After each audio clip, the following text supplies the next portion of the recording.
tonight's event is more than just lighting a tree, right, Kelly?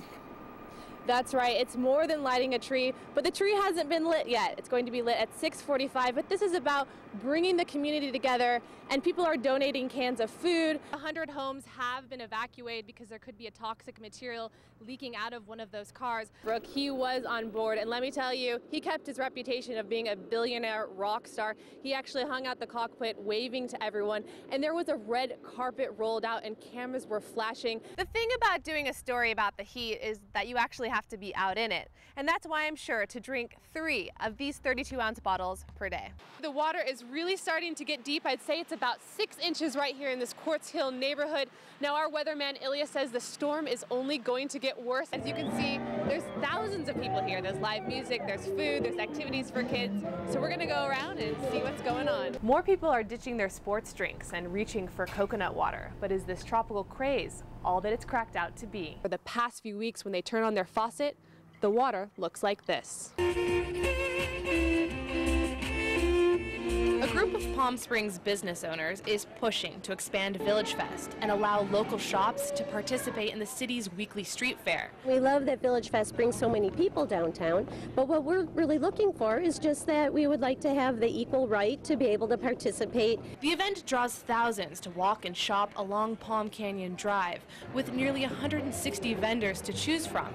But many of the vendors are not from Palm Springs. There just wouldn't be as many people downtown altogether if it wasn't for this great event of Village Fest. So we definitely respect that fact. We also see the problem that there's a lot of people walking out on the street that just aren't walking into the businesses. Details need to be worked out on just how big Village Fest could become, but the City Council will vote on the expansion during its meeting next Wednesday. I really don't think that that many merchants would like to participate. I just feel that really it's about that we just would like to feel that we can participate, because that has been a sore spot for a long time.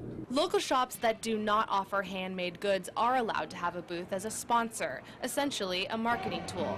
But we found one local sweet shop that has had a booth for 16 years. Chocolate with walnut fudge.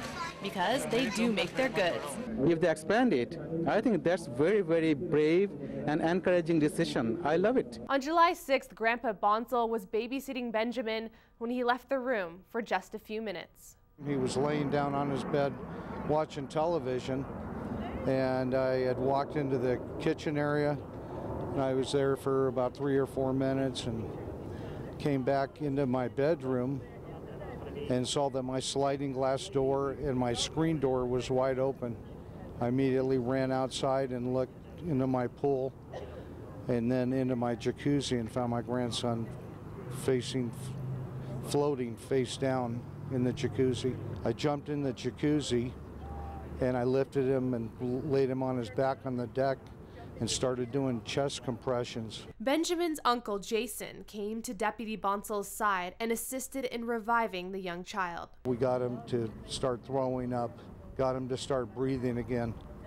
So we continued the CPR between the two of us with my grandson for another 2 or 3 minutes to make sure he was breathing on his own, and then he kept falling in and out of consciousness until the paramedics arrived. Benjamin was airlifted to Children's Hospital Los Angeles with his mother by his side. When I saw him, I thought he was in a coma. I didn't know if he was going to make it. Unfortunately, Ben's father was not able to be there because he was thousands of miles away in Afghanistan. It's a horrific thing to know your child had drowned, and being that far away and you don't know if you can do anything or not. You know, if I can't do anything, I'm so many miles away. We had no idea if he would have brain damage. Benjamin did make it and was released from the hospital the following day with no complications. And to make the situation even better, Red Cross flew Ben's father home from overseas. It meant the world to me. I really needed his support at the time.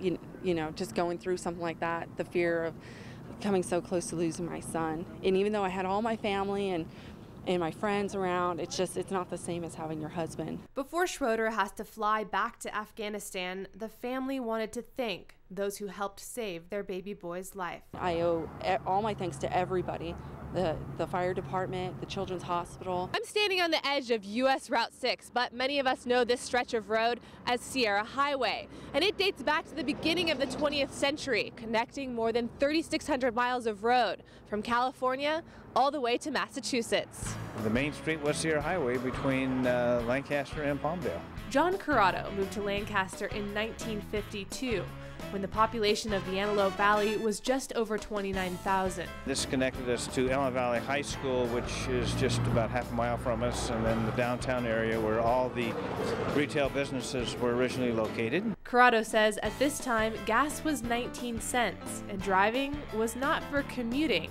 but rather for cruising. We literally go up and down the boulevard. Fast forward to 2011, driving along Sierra Highway is a different experience. And that's why historians want to put a spotlight on the significance of this route. It's the longest continuous road in the nation. It was basically one of the few ways you could get coast to coast. Steve Goki says driving along old highways like Route 6 has become another facet of tourism throughout the country. This is one that just lends itself to the guy that says, hey, let's take off for a couple of months. Goki says many states that Route 6 goes through have developed agencies to promote this grand old highway.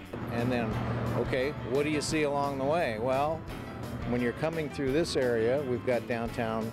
The boulevard is a nice place to stop. We've got historical things like the Judy Garland House. For longtime residents like Corrado, who have lived next to this section of US Route 6, plan to see the rest. I've been on parts, and that would be something to put in my bucket list. If you'd like to add driving along Route 6 to your bucket list, you can find out more information about great places to stop at route6tour.com.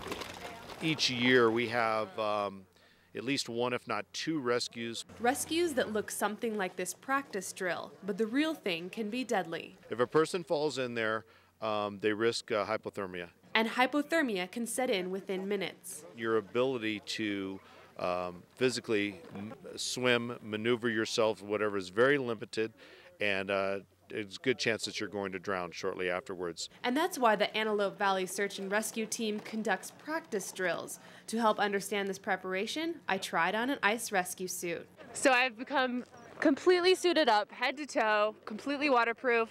Gonna head out on the ice and see what it feels like. A little awkward, but comfortable and warm. That was a little harder than I thought. They're extremely buoyant. Even with a puncture wound or a hole in there, if they take on water, they will still continue to be buoyant and float. They will seal off water around the rescuer. Allows us to, stay warm and, not become incapacitated by the water. And suits like this help make rescues possible. Just remember that search and rescue officials say the ice can be misleading. It is extremely dangerous despite how inviting it looks.